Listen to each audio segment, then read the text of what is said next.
está nos lunch restaurant kinang eta beautiful terrace. Onde nós tem various specials. Voral me que invite todo o pueblo de Aruba para vir conhecer horizons.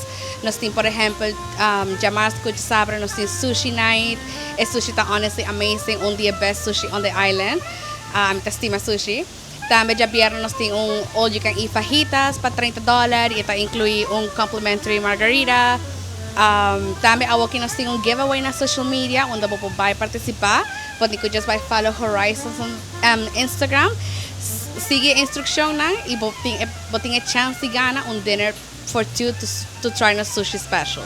Também aqui nós tem dois diferentes happy hour, 5:30 para 6:30 por dia e 9 para 10 horas.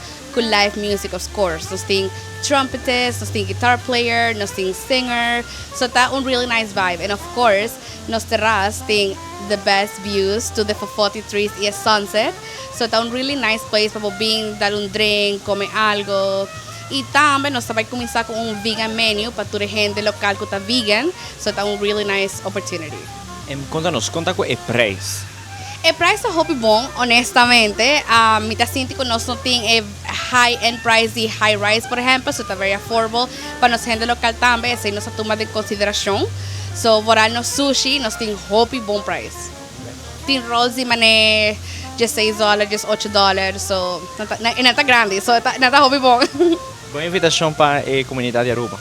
Sim, me quero invite a nossa comunidade de Aruba para please vir por Horizons, try it out, visitar-nos. Você está welcome. Tem nos menu tem hobby variedade para turte. So se por te gusta algo, for sure por dejar algo de nos menu.